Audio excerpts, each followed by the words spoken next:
All right, guys, after much delay, a week and some audio faux pas, it is episode 181. Colin, we're going back to puzzle games. Hell yeah. Hell yeah, sir. And Joey, you're here too. Glad to have you. Yeah, I'm here. One of your favorite topics is always puzzle games, right? Right next to Visual novels. Visual novels, yeah, your favorites. Yep. Favorite topics. Although one of the two felt like more of an adventure game with puzzles in it. I was getting Monkey Island vibes from it. Yeah, for sure. I kind of like that, but yeah, that's point and click. I mean, everything involves kind of puzzles and some like Intelligent Cube is definitely a puzzle game, but it has an action-oriented thing. A game I tried playing over the weekend here, waiting, and still can't get past that level. So, despite my saying I gave up, I have given up a second time in the year of 2025. Intelligent Cube is fucking hard. I can't beat it. Well, then I'll just have to take a crack at it. Oh, please do. It'll probably be like a Sekiro moment where it's like, I can't beat this fucking lightning guy. I've been on it for days, Colin, and he beats it. What'd you beat it on? The second try? I think it was only like the second try. Could have been. Yeah. 'Cause I already beat it in my game at that point by after like the 50th try. Oh man. I think you're better at video games than me, Colin. Well, I'm very good at spamming the parry button. I am the only game I figured out I was good at parrying and blocking is Expedition 33. But maybe that's just easier and better to go with. A much better entry level point for people. Most likely, yeah. Yeah. How is Expedition 33 going for you, Mr. Colin? Well, I'm about 5.5 hours in, and I'm just about to enter the Gestural Village. Ah, okay. All right, so we're getting to the good points now. But still, Yep. early game. That's still very early game. Yeah, haven't had a whole lot of time over the weekends to play, especially last weekend because Canada Day caused all the days of my work week to shift forward a bit, so I ended up working Wednesday, Thursday, Friday, Saturday instead of Tuesday, Wednesday, Thursday, Friday. So I only got a 2-day weekend. Ah, Whoa! boo. Canada Day is a very special day for me. It's when I dedicate my time at work to watching the Blue Jays play. It is now it has become a annual tradition where I just try to remember my great times in Canada, and one of my most unforgettable experiences in Canada was certainly going to a Blue Jays game on Canada Day, and it went to 19 innings. Holy shit. And of course the Blue Jays lost after all that. Or did they win? Oh no, I don't remember. Blue Jays, Canada Day, 19 innings. Did they win that game? Yep, it was against the Indians, 2016. I remember that. But what was the final score? I don't remember. It's not coming up. Let's see here. I find it. Yeah, they did lose 2. Yeah, they did lose 2-1. So it wasn't even like this high scoring game. Yep. Okay, I was correct there. Yeah, Darwin Barney came in the 19th. He gave up a leadoff home run. Yeah, Darwin Barney was a second baseman, and he gave up a home run to Carlos Santana. And then he got 3 straight outs, including a strikeout to end the inning. Yeah. And of course, because it's baseball, they stopped serving beer in like the 7th inning. So we got to see almost 2 more games after that, completely sober. How dare they? How dare they? Yeah, that was crazy too. That was just so much fun. I went to every Canada Day game when I was living in Canada, And now this year they trounced the Yankees, so it was a very special day. Yeah, good times. Yeah. Yeah. Also, speaking of Independence Day, was July 4th, where I dedicated so much time to the sold-out Colorado Rockies hosting the Chicago White Sox. Joey, they sold out all 3 games. 121,000 people went to this series of 2 of baseball's worst teams, possibly ever of all time, facing off against each other. Why? Look, man, it's beyond my understanding, but I've watched more Rockies games this year than I am proud of. I'm watching history unfold. Can the Rockies be the worst team of all time? A record set just last season with the Chicago White Sox. It's incredible. It's an incredible season to watch for all the wrong reasons. Well, they were better against the Stros than the Dodgers were. That is true. They did win 1 game and kept it relatively close. I believe they followed that series off immediately against the Red Sox, losing, I think it was 9-3, 10-2, and 10-2. It's just awful baseball by the Rockies. And then they beat the Reds like 3-2 the 2 days later. So Cincinnati, I believe there should be a rule in baseball.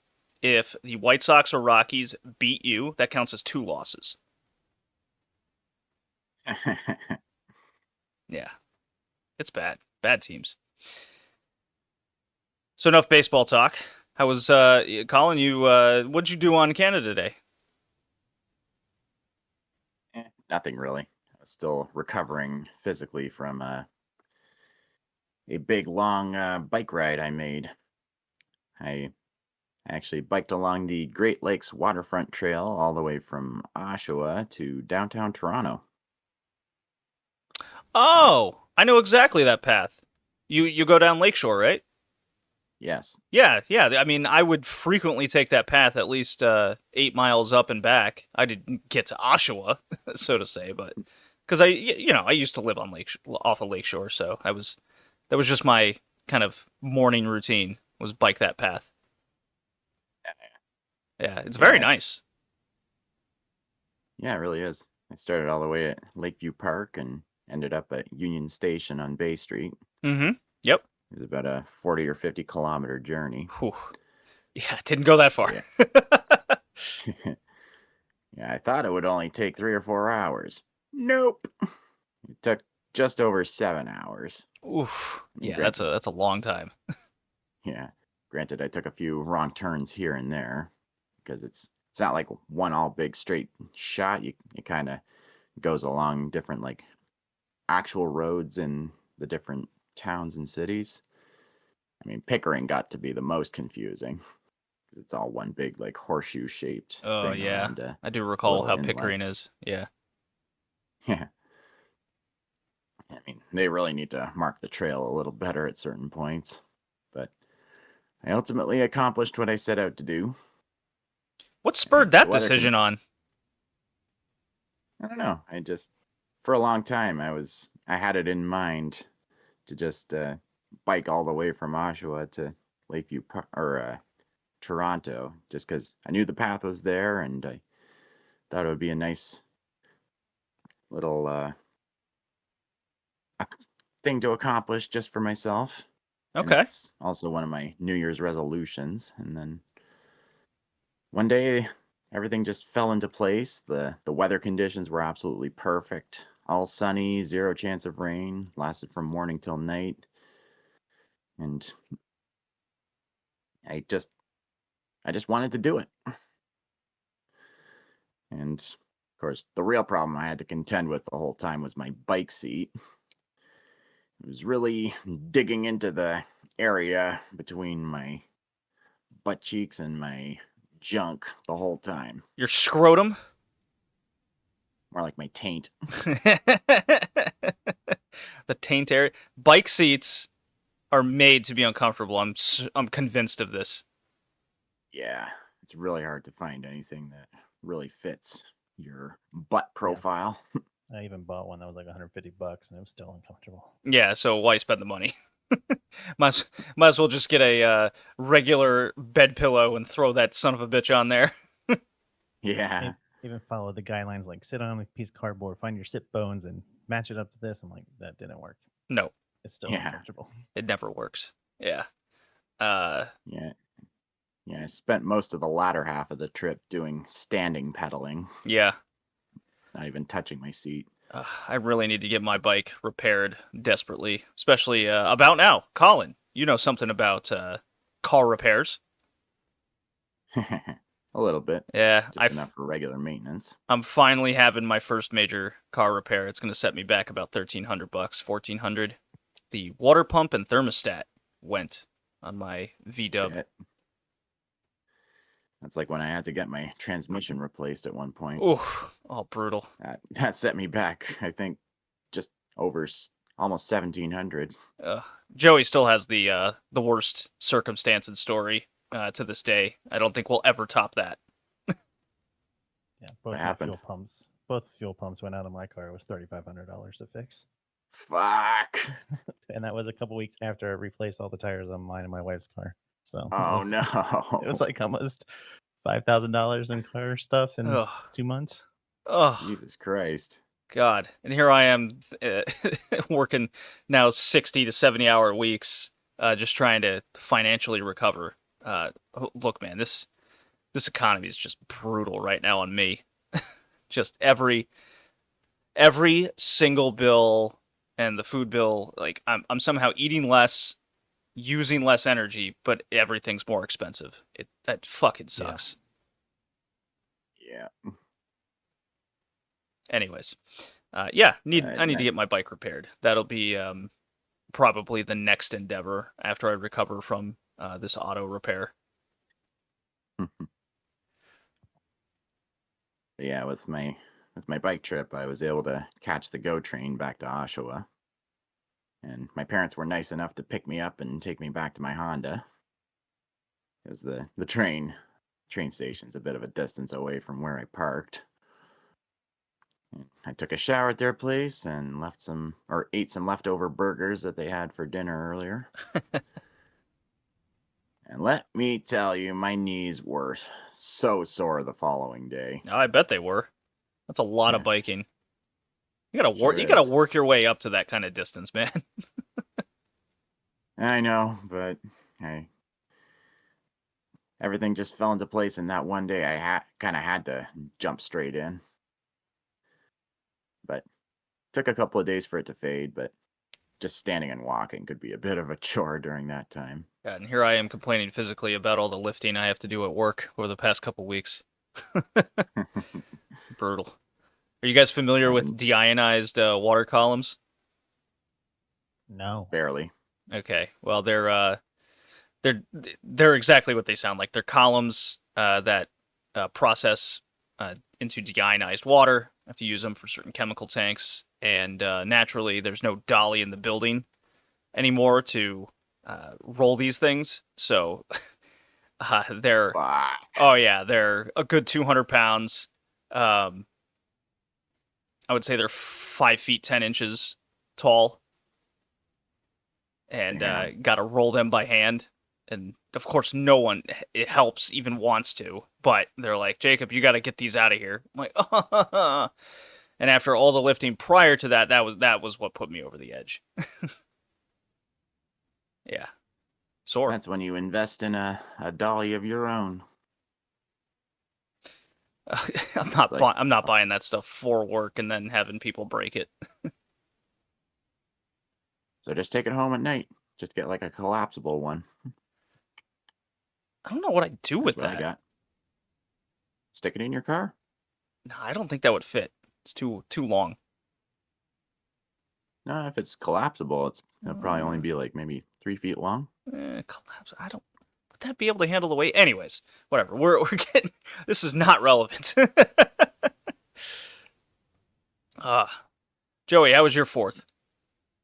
It was all right. Do anything special? Nah, I just finally got an umbrella for my patio, and then I smoked a whole chicken. So, nice and lazy day. Nice and lazy day. Yeah, I played golf myself. I think that was I'll the be day. honest. Yeah. I'll be honest. I'm kind of curious to come down to the States on 4th of July and actually experience a celebration. Just go to like a big big celebration at like a park. Well, the big You thing know, all here the in Rhode food Island is stands go and to one of our fireworks. many beaches and just watch the fireworks from there. I'm telling you, Colin, it's the exact same thing as Canada Day. I figured. Yeah, It's there kinda- is no difference. The biggest difference would be going to a Blue Jays game or not. That's It'd it. just be kind of cool to see any of the little differences in, like, if I go to somewhere like I don't know, Wisconsin. Oh, you're talking about Just the off the top of my head. giant light fireworks display where they just blow up the sky. That would certainly be cool. Yeah. Yeah, but if you're doing it in Wisconsin, at least when I live in Wisconsin, the best way to do it is get on a pontoon on the river and just watch it from there. Just be fun to see how freely the alcohol flows.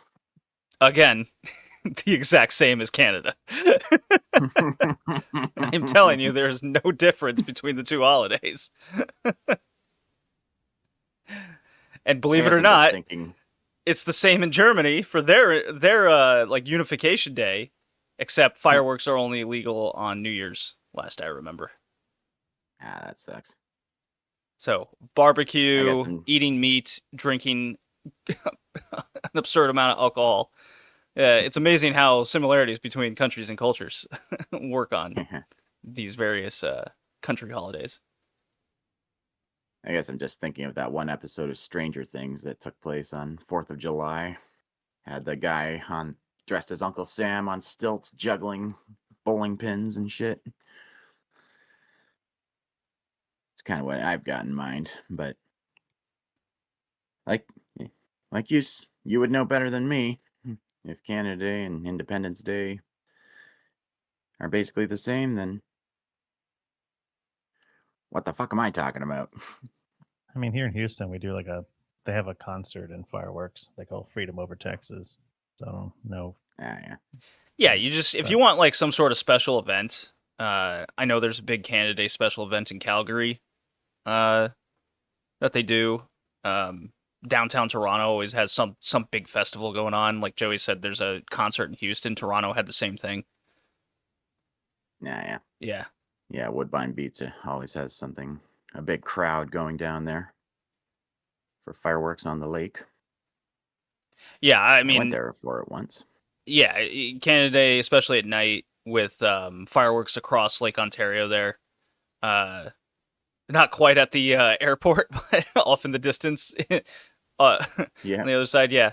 Because that was always fun, just being able to sit on my balcony at the apartment and just look out at the water. That was before they built more condos to completely block off all the views. Yeah, it's quite a difference now with how many condo buildings there are in downtown compared to like the 90s. Like people have posted videos online. Colin, it Just was how different. just like I was there in the early 2010s when I visited for college, and there was like no condos. There's very very few, and then just 6 years later, it was like the whole city had changed overnight. Yeah. It's wild. Just becoming more and more like New York City by the year. Ugh, I hate it. I actually hate it. And then of course no one can afford it, just like New York. So you're absolutely right. Yep. Bringing in all those rich immigrants. Yeah, it's really sad because Toronto was probably my most favorite place I've ever lived in before. And Oh, yeah. when I went back and visited, yeah, it was fun, but I can't see myself living there again with the state, what the city's become. That sucks. Yeah, it's very disappointing. But if I were to move back to Canada, it's well, not that I could afford Toronto anymore, but I'd probably move to say like Calgary or something. That'd be cool. Yeah. Or or just move out to the Maritimes and just enjoy my time out there. I really enjoyed that time when I'd visit for work. Yeah. Yeah, I'm sure the guys in Newfoundland or Nova Scotia would be. Well, happy to hold have on. I'm not saying Newfoundland is on the top of the list there. Nova Scotia, yeah. New Brunswick, yes. Newfoundland, I don't know. I don't know about that one. Yeah, if I hate people, if I grow accustomed to hating people enough, then yes, moving to a place without humans like Newfoundland, this is perfect. Yeah, it's all fishermen. Oh man. Yeah, 3 people for it's like 1 person for every 10 miles, I think, lives in Newfoundland. I think it is some absurd stat, yeah. Anyways, I beat Final Fantasy 15, 9-year journey, and yes, Joey, I did beat all 4 of the main DLC. Nice. Garbage game. Holy shit, it's bad. It's a bottom 3 Final Fantasy game. Like, I cannot believe how worse the game got as it went on. And like, it's not even just the linear path that the back half of the game takes that's bad. The story just becomes so disjointed and makes no sense. Yeah, the DLC doesn't do all that much to kind of fill in gaps. It's kind of not needed at all. It's just chunks of the story of the side of the party is just missing, and then you can absolutely. I would say Ignis is the lone exception to that, because you're like, I don't know how he becomes blind all of a sudden. Like, he's just blind. I was like, did something happen during the Leviathan fight? And it's like, kinda, I guess.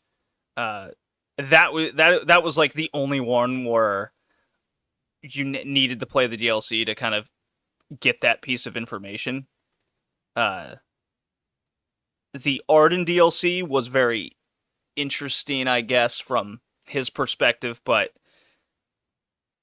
the 2000 or whatever years that he was locked up, I think was a kind of a cop-out answer, because the game's story made it seem like he has been around wandering the world and trying to take it over and get revenge over time, or he just got bored or whatever.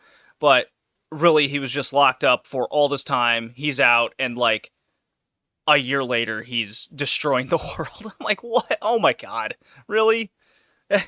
Not really much motivation to be evil. Yeah, I didn't like that very much. The whole counter dodge action gameplay really wore on me. It wore me down in the sense of it's just not as interesting. I think the game would have been tremendously more interesting as a turn-based RPG. This sort of action didn't work, unlike Final Fantasy 16, where that did work. The whole relationship between Noctis and Lunafreya, I think, was totally mismanaged.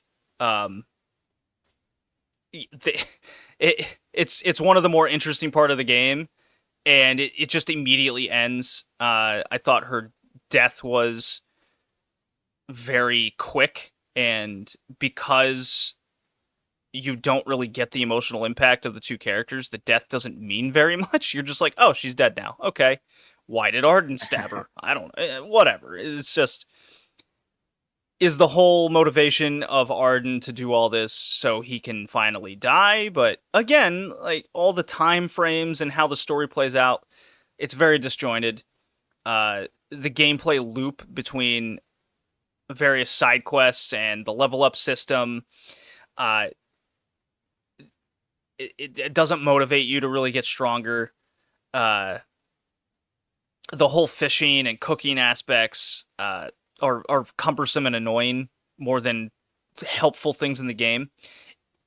Look, all in all, I think there were good ideas in the game that existed. Nothing was executed well.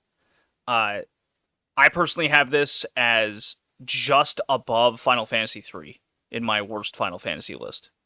Like, if I'm ranking all the Final Fantasies, this is the second worst. I did not like this game in the end. I played it for 55 hours when it was all said and done. Now it's not as bad as Forspoken, which I played this year, but that game was only 9 hours. I think it was 9. Yeah, I beat that quicker than Final Fantasy 15. I can't. I just can't believe how poorly this game became and got worse over time. Colin, did you play Yeah. Final Fantasy 15? Did you beat it? No, I only have the game in my possession and have gotten all the DLC, but I haven't even like touched it. I would I say haven't if you played play like the anything. first 5 hours and get used to the original open world that's at the beginning and do a couple boss fights, fight the behemoth that's at the beginning. That's kind of like and fight and get to the Titan fight. I would say once you do the Titan fight, game over. Like just quit right there. Because it's only downhill from that point. That Like sucks. like where Final Fantasy 16 really focused on the spectacle of it all and the huge fights. I think they realized when they made 15 with the Titan and Leviathan fight, like that was the most interesting parts of the game, and they should have probably done more with it. Final Fantasy 16 went, yeah, we're going to do more with that, and then make the game much more action oriented. That was much more interesting. Incredible, because I played these games pretty close to each other and beaten them, and I'm just amazed how much 16 is way better than 15. And honestly, my first like 8 hours of 13, before I got sidetracked with the games, 13 was better than 15 by like miles. I just had the complaints where it's like, where'd the story go? I felt like I had to read a book, and then Colin, you're telling me, yeah, there was a book you had to read. Yeah. Like, okay, wish I knew that. Yeah, I'm just floored how poorly made and all the criticisms of Final Fantasy 15 I think are very warranted in many other ways. I think the linear path in the second half is like the least egregious of what it did. Because if it was any good and interesting, the linearity of the back half would be a moot point, I believe. It's just because everything else is so poorly done. From what I remember, it sounds like there was a whole lot of behind the scenes drama in the production of Final Fantasy 15. In fact, the main director even left at one point. Yeah, can't imagine why. Yeah. Yeah, I went through so much to like get this game work, a busted disc, things wouldn't download, losing my save file because of the corrupt disc, and oh my god, it was a journey I didn't need to do, and I felt like I had to. And I was compelled to finish and see like what all the fuss was about. And I'm like, okay, the goofy start with the pushing the car, bros in the desert in leather jackets. I'm like, all right, that's ridiculous.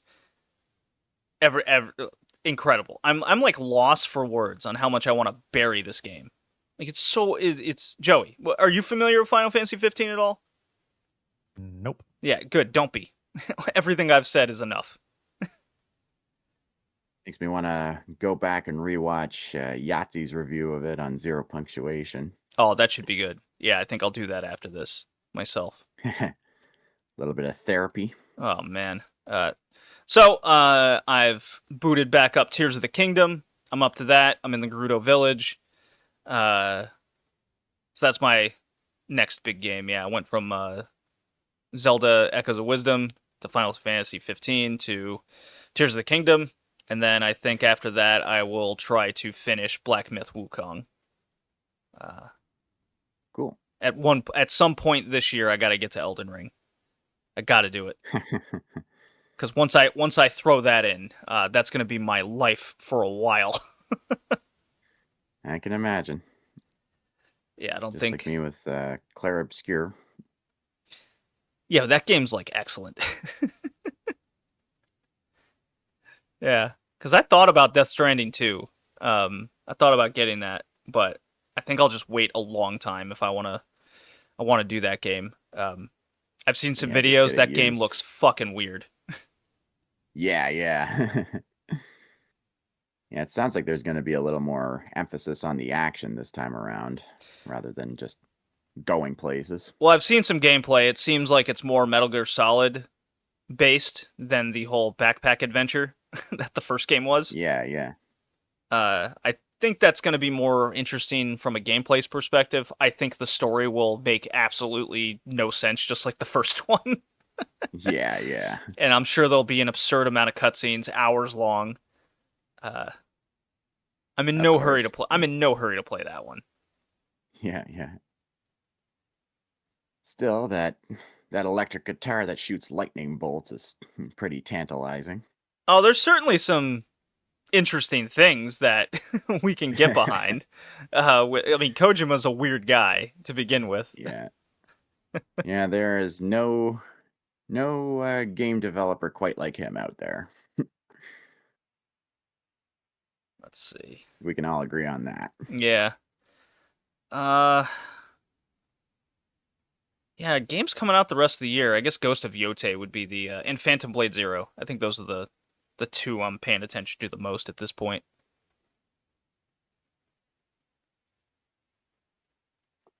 Yeah, I've still got my resolution list to get through. Yeah, you got, let's see here. Still got Stick of Truth, Armored Core 6, Sea of Stars. I thought you started that. Not yet. I'm still making my way through Hyrule Warriors. Ah, Although I put that on pause as a toilet game for one of our puzzle games of today. okay. You'll see why. Gotcha. Joey, are you still doing the New Game Plus in Expedition 33? Slowly. Slowly. I've been on my PlayStation for a while. Okay. All right. Joey, what you been up to? I've been trying to find a game to replace Expedition 33, but have not found anything yet. Let's see. So I picked up a couple games on Steam's summer sale. And let me tell you, 2K25, even for $10, I'm disappointed. You're gonna have to be more specific. NBA? Basketball. Yeah, NBA. I didn't know you could be a pro into a cash grab, but they found a way. Oh my god, I could have warned you about that. That's ridiculous. Like you start out in 60s, and the only way you can do it is by spending the money to get more points. Like, I don't know. It's dumb. And then I picked up the newest DLC for Binding of Isaac. Been playing that here and there. And then I got Balloons TD6 just for a stupid game to play every once in a while. Weren't you gonna play Shadow of Mordor? I have that. I'm about halfway done through that story. Okay, So I need to finish that up. But I gotta be in the mood to play that game. got it. And I need to take breaks because it gets kind of repetitive really fast. So I'll probably finish that up soon and then move on to something else. Have you tried Returnal? Yes, I'm pretty sure I played Returnal. Okay, because that seems to be it'd be up your alley a little bit. I've been thinking about going back to that game, but it was pretty difficult. Yeah, it was hard. I played it and I got stuck. I don't think I could continue. Yeah, I got stuck bad too. I think I only got through like 2 bosses, and I'm like, this is a lot. Yeah, I think I made 2 or 3. I don't know. I didn't make it too far. Colin, you beat that game, right? Which, sorry? Returnal? Not quite. No. I'm close to the end, but I just kind of stopped. But I have downloaded a few demos on Steam. There's one for Jet Runner. Sort of plays like a Ghost Runner, but seems to play itself more as like a sport thing. For those who don't know, it's basically like first-person parkour, just like Mirror's Edge, but more high intensity. Okay. And I also downloaded a demo for something called Metro Gravity. Basically, if Gravity Rush was a rhythm game. I haven't played it yet, but I saw it in Yahtzee Tries on the Second Wind YouTube channel. And given how much I like Gravity Rush, I figured I'd take a look at that one. Oh, I got a game for you, Joey. What? Did you ever try Baldur's Gate 3? I have not. Did you like Skyrim or any of the past Baldur's Gates? Yeah, I've played Baldur's Gate 2. I think you'd like 3, and it is on the PS5. I'll have to check it out. And then Dragon Dogma 2 is a game you might want to look at. And I think that's cheaper.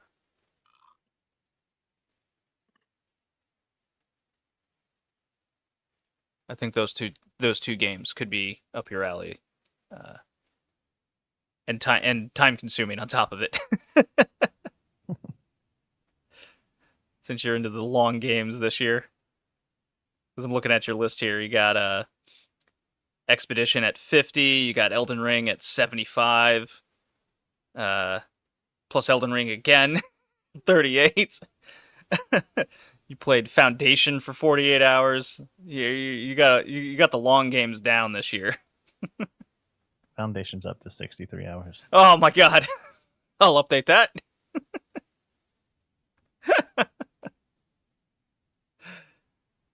I also want to check out Mullet Mad Jack. What is that? It's like a boomer shooter. A boomer shooter? Does that involve cracking down on Medicaid? It's basically meant to be like in the style of the high octane shooters like Doom 2016. But this is like very neon 80s type deal. Sort of like Katana Zero, but first person. Okay. So it does not involve taking drugs and breaking into the government Social Security office and destroying everyone's retirement funds. That's what I picture when you say boomer shooter.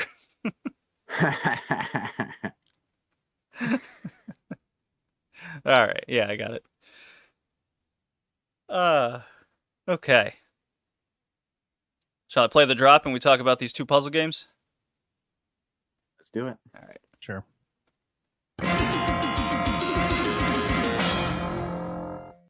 All right. Good Vendetta drop. I'm sure everyone heard it. Totally. Totally. All right, Colin, bring us in. Yep, so the topic, to reiterate, is puzzle games part 3. Because we've done it twice before in the past. And just thought it'd be fun to revisit this because there is a game that has been sitting on my shelf for years on end that I've been meaning to play, but never got around to. Sort of I think it was actually like a Wii launch title. Oh, we're doing that one first. Okay. No, I'm just saying that's part of what Oh, made me okay. choose this topic. But we'll start with the. I could have sworn you got the second one at Fan Expo with me. I probably did. It still has the bright orange price tag on it. Yeah. So I know I got it from Iceman Games. Mm-hmm. Yeah.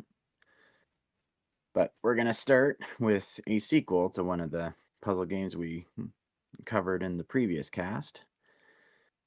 It is Professor Layton and the Diabolical Box for the Nintendo DS. Sequel to Professor Layton and the Curious Village. It's developed by Level 5 and published by Level 5 in Japan and Nintendo everywhere else. Released on the Nintendo DS in Japan on November 29th, 2007. In North America on August 24th, 2009. In Australia on September 24th, 2009. In the EU on September 25th, 2009. and Korea in September 8th, 2011. Poor Korea. Yeah, It's very specific. yeah. 4 years after the fact. So the plot is as follows. Professor Layton is summoned by his mentor to have a look at an artifact called the Elysian Box, which apparently kills anyone who opens it. But before he and Luke arrive, someone steals the box, and so Layton and Luke head off on a train to a mining town called Full Sense, which is apparently the place of origin for the box. Upon arriving, they must investigate the town and uncover the mystery behind the box. And yes, folks, true to form for the series, the big twist that explains everything is absolutely batshit insane. Basically involves hallucinogenic gas. But we'll Yeah. get into that later. Yeah, I We'll played get a into chunk that of this later. game and kind of looked up what the rest of it was. All right, yeah, I'll hold my thoughts until you're done, Colin. Yeah. Now, I have played and beaten this one before, and I had a good time with it. But there's not much more to say about this one that we haven't said about Curious Village. I mean, it plays exactly the same, but with slightly different, like talking sprites and a different mystery this time.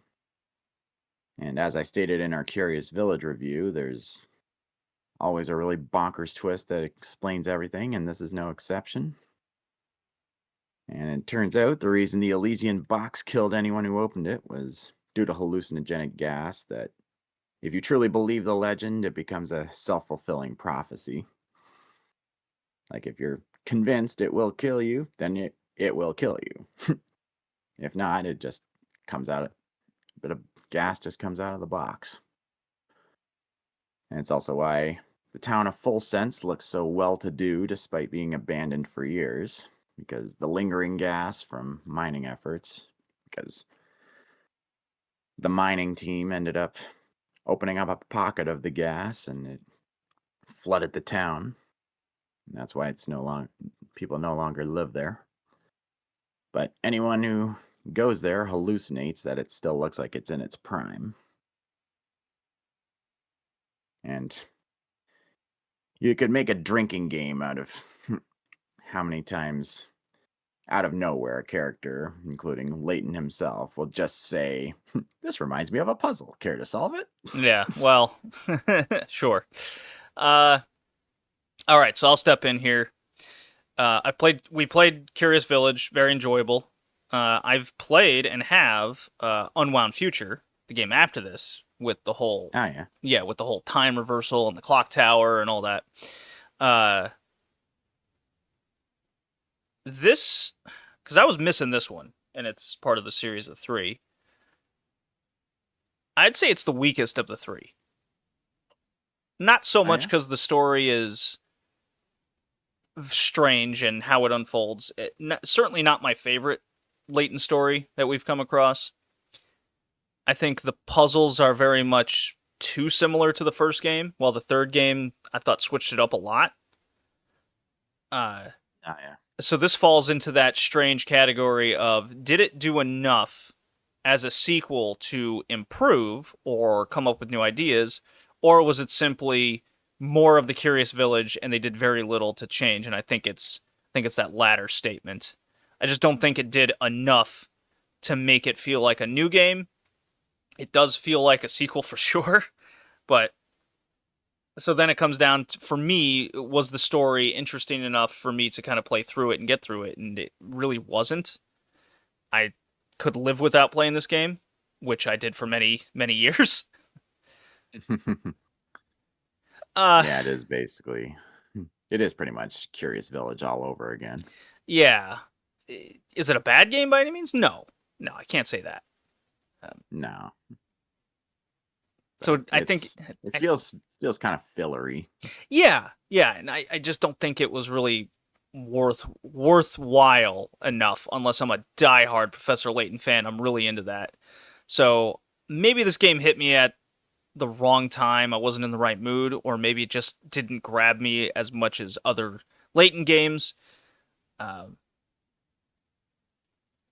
Can't say I was super impressed with this one. I wonder what it got overall from a rating. Let's see here. 7, 8, 9 out of 10, some 9s. So kind of all over the place. Maybe people have kind of similar opinions. Yeah, sounds about right. I mean, I remember when I first played it, I was legitimately interested to find out why the box has the legend around it. But then the whole thing with that mayor of the town and his lost love and all that stuff just really complicated things. Yeah, can't say I was too into that either. There was a lot of just weird characters in and out that didn't really make a whole lot of sense. Yeah. And then when that sword fight happened, I remember thinking, since when can Layton fight with a sword? Well, maybe he hallucinated enough to give him the ability.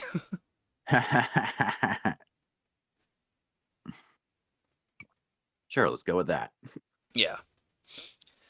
Layton's long lost dead girlfriend of the past.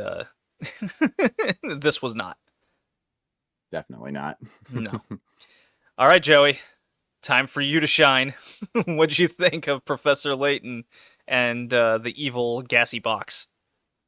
I thought it was boring. Yeah, there it is. There was Yeah, more it takes like 3 hours to get started. So long. yeah, maybe that's why, because I only played into the first chapter, so I played through the beginning part. But it was more story than puzzle, and the puzzles were simple, so it was not enjoyable for me.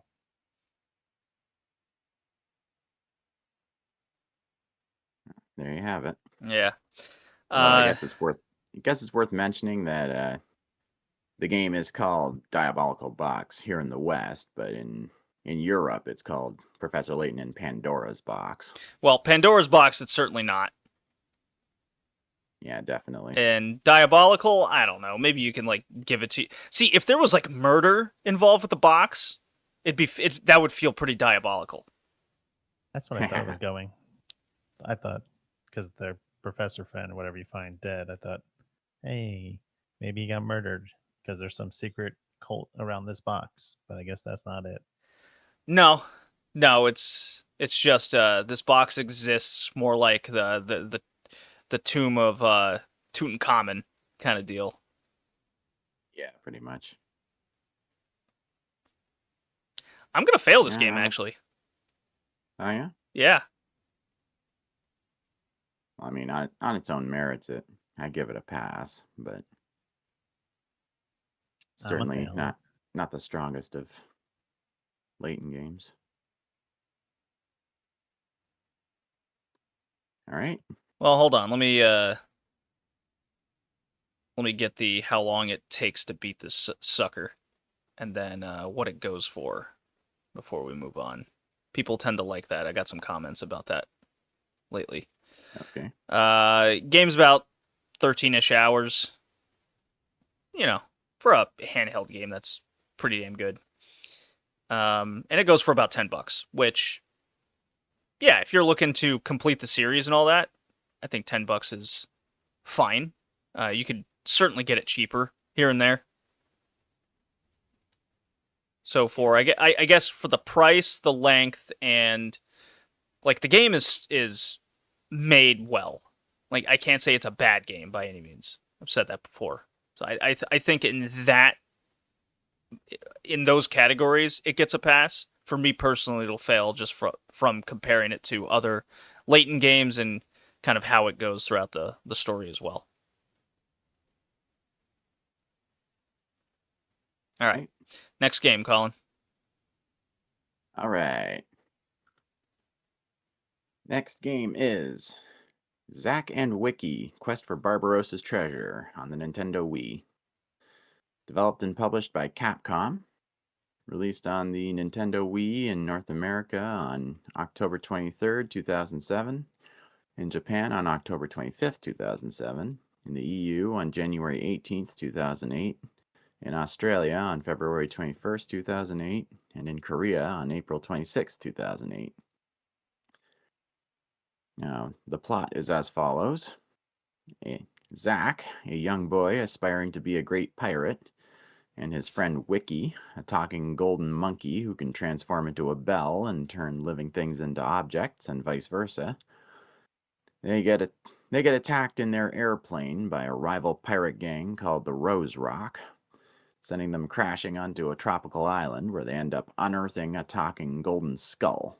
Who let this kid fly a plane?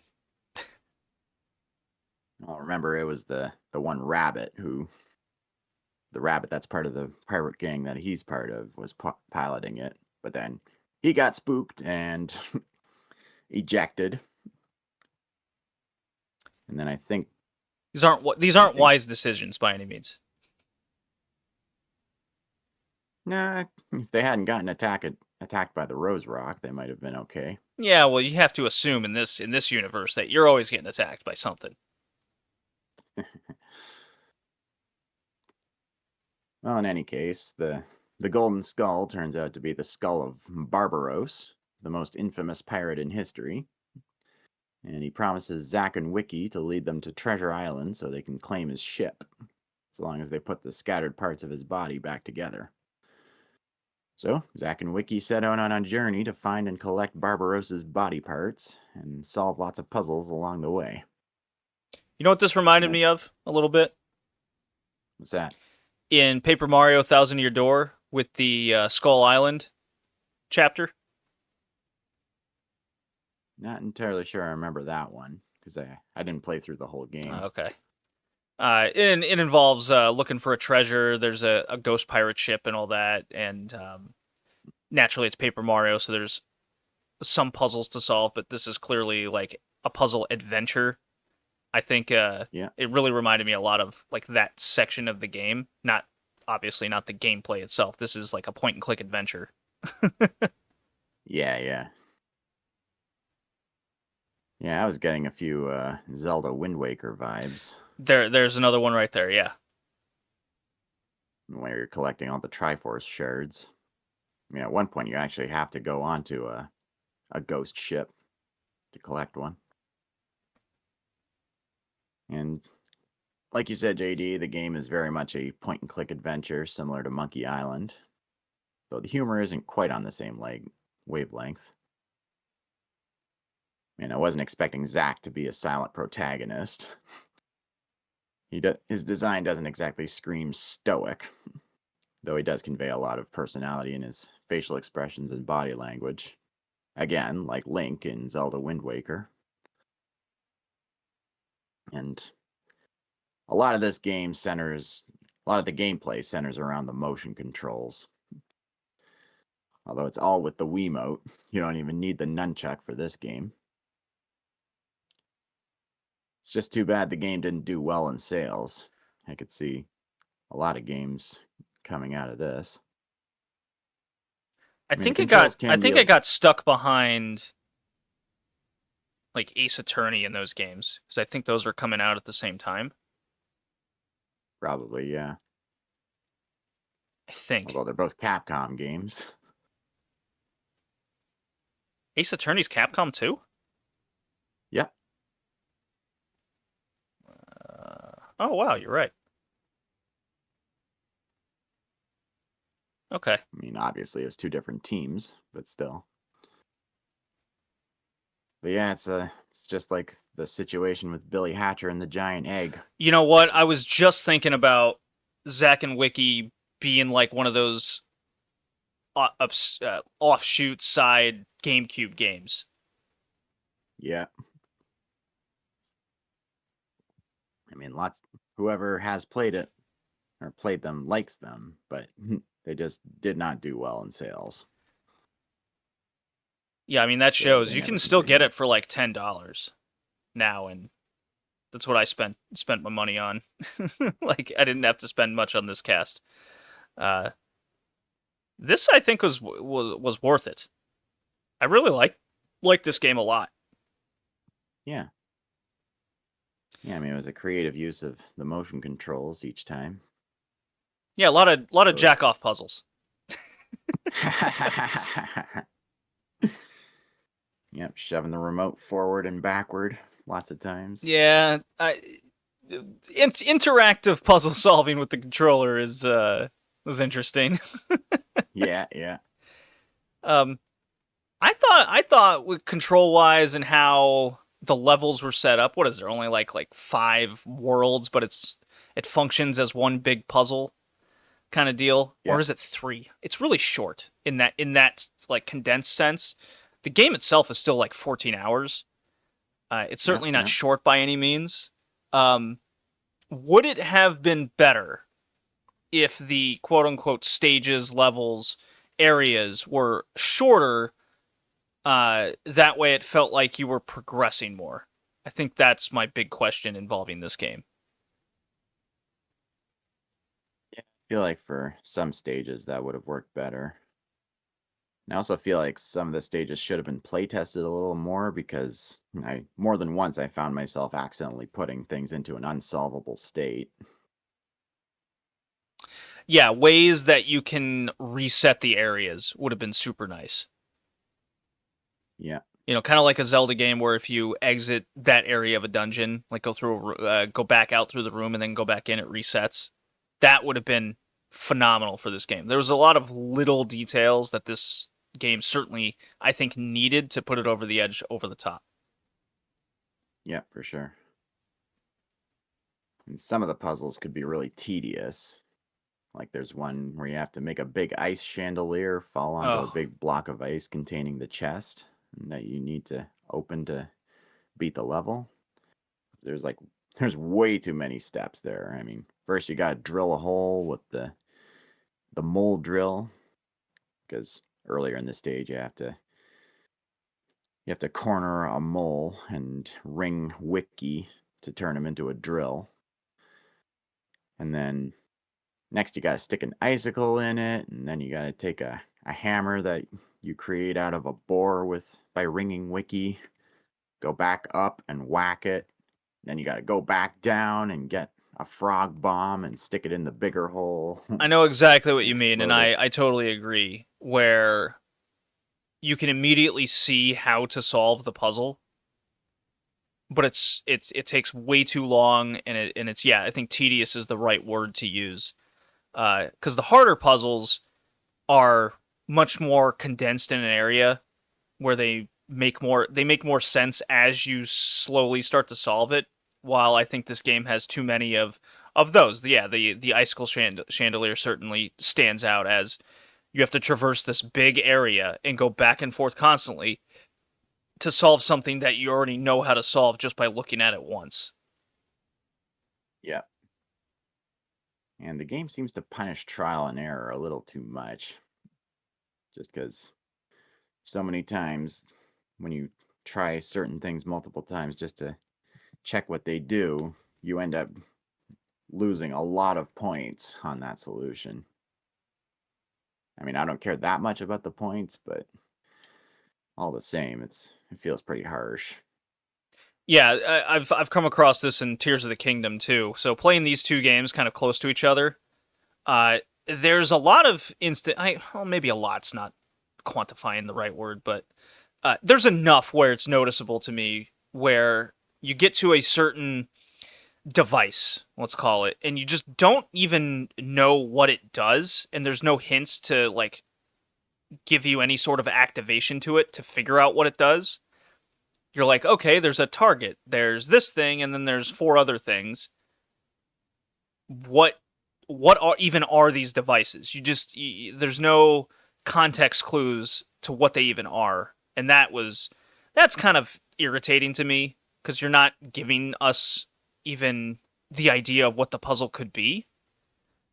It's just tough to kind of put your mind into someone else when they put these puzzles together if the initial inclination isn't obvious, or there's no inclination to kind of what you even need to do to activate to figure out what it even does. I think there's in Tears of the Kingdom, there's a lot of that going on. That's certainly a lot. In Zack and Wiki, it's less so, but enough where it was noticeable, and that kind of irked me. Yeah. And Although there is a system where you can actually get hints from one of the other Rabbit Pirate members. You can just like buy little tickets or vouchers to call them down, and they'll give an idea of what to do next. I mean, those Trouble things is you have to certainly buy help. those. There's no doubt about that. But they cost money. Yeah, well, I like that kind of system to it all where, I mean, shit, Astrobot kind of has that at the beginning of levels after you beat it, where you can spend money on the like search robot deal, and that'll help you find things a little bit quicker instead of wasting your time over and over again. And there's a little consequence to it where you spend your game dough on it. I like things like that in the game because then it's your option if you want to use it or not. It's giving power to the player rather than taking aspects away just to make it harder. Yep. I like that. Although I hated that one snow level with the sweeping robot. It's like every 10 seconds or so, this robot comes to life and goes all over the stage, sweeping up your footprints in the snow. And unless you're in a gazebo or you shake a tree to knock some snow down to hide your footprints, you die if he hits you. To like knock you out of the stage. Yeah, some things are just too quick. Yeah. Yeah. So you can imagine how satisfying it was to watch him fall through the ice. Oh. Yeah, I feel you. Yeah, you said it earlier. It kind of punishes you too much for trial and error. Doesn't give you enough opportunity to figure out the puzzles. Yeah. Joey. But overall, it was an enjoyable game. It had a fun look to it. It had like the cell shaded art style. Oh yeah, that's good. It lent itself to a cartoony way of doing things pretty well. I think Billy Hatcher and the Giant Egg is a good like comp type game. Yeah. Yeah. I mean, a few quality of life tweaks, and this could have been really, really good. I think so too. Joey, what you got about this game? I thought it was annoying. How so? Oh. Well, I don't have Wii, so I can only watch someone play. Fair enough. It just felt like an onslaught of noises. It's very hyperactive. I agree with that. Yeah. So maybe if I was playing, I would ignore a lot of them. That's all I heard was just the noises and everything just over the top. So I thought it was just really annoying. Fair enough. I think that's a fair opinion, actually. I mean, I think it was meant to be geared towards kids. So yeah, it makes sense. Kids that maybe play this that need Adderall instead. Yeah, that's a very good point, Joey. Yeah, it's an onslaught of random noises and reactions and yeah, now that you mention it, I had the volume kind of put down quite a lot when I was playing this. For sure. Yeah. And those what you call it, those little rhythm bits where you have to shake the remote in time of the music, those were a little annoying, but they're optional, so you can just skip them. Do you remember those? Oh, I remember. Oh yeah, I played a lot of this game. I think I got like 8 hours in. Yeah, I definitely played way more of this than Professor Layton. Yeah, well, Layton I've played before. I kind of knew what the game was about before I went in. I was really more story focused on that one, and then as soon as I stopped feeling the story, and did I get to the train, or did I read about that? Whatever. I didn't feel too inclined to continue with Layton, and then this one was more on the more unique side. The Wii controls, the fact that we're talking about the Wii being retro in this day and age shows how much time has passed. Yeah. It is funny busting that white block out at this point, white rectangle. Yeah. Tell you what though, playing the Wii on a like 58-inch TV as opposed to like a tiny 20 to 32, way easier and more interactive. The bigger the TV, I still played it. the more fun it is. I still play all of my older consoles on my old tube TV. It just feels right. But I passed this. I am gonna pass Zack and Wiki. I think there's a lot of quality of life improvements and ways to make the game much better, and I think it's pretty obvious, at least to us, what they could and should have been. Yeah. I'm Joey? gonna fail it. Yeah. Of course. Well, if it gives you a headache, you can't argue with that. Joey, what if Okay. what if it's kind of the same? I'm gonna ask you the same question as I brought with Layton here. Game's about $10. You get like 13, 14 hours of it, so it is cheap. If you're into these types of games, is that worth it? Yeah, if you're into it. But Okay. if you're not, it's definitely not worth it at all. Okay. What do you think would be the price tag where it would even if you were into the game, how much would it set you off? Like set you out of it? Like you're just not buying it. I think anything over $10. Do you think 15 is too much? Yeah, I think so. I think I'm with you on that one. Unless it's Canadian, because then you have no choice. It's going to be 15 regardless. Yeah. So I think $20 Canadian, $15 American is the limit. Okay. That's about right. So our two games were Professor Layton and the Diabolical Box on the DS, and Zack and Wiki Quest for Barbaros' Treasure on the Nintendo Wii. Colin, your theme, you go first. Tiers and your favorite. Well, I give I think my favorite. Yeah, I think I like Zack and Wiki a little more. And as for tiers, Professor Layton, I give a low B, and then Zack and Wiki, I give a high B. All right, a couple B's there. Joey, what you got? Neither. Okay. I'm gonna give them both D's. Ooh, low Harsh. scores. Okay. I liked Zack and Wiki more. Certainly more into it on this one. Maybe on a different day I'd pick Layton if I was in that sort of mood, but I was definitely more in the mood for a Zack and Wiki type game. I like the point-and-click adventure. Gave me a more kid version of Secret of Monkey Island vibe. Okay. Professor Layton and the Diabolical Box, I think, is very bang average, so it's getting a C. And I'm going B on Zack and Wiki, which I think averages out to a C and a B. No. Does the D bring it down enough for a C? Oh, he went high B, so I think. All right, fair enough. So we'll stick with C and B. Okay. Joey, you have a very unique theme topic for the next episode. What is it? Touched by Uwe Boll, or however the hell you pronounce his Uwe. fucking first name. Yeah, whatever. The infamous video game movie director. German movie director. Yes. Yeah, Uwe. Yeah.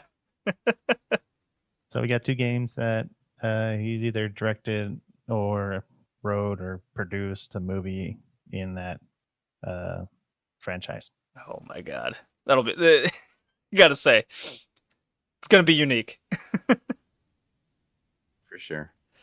All right, that does it for this episode. See you, everybody. Bye. Bye now.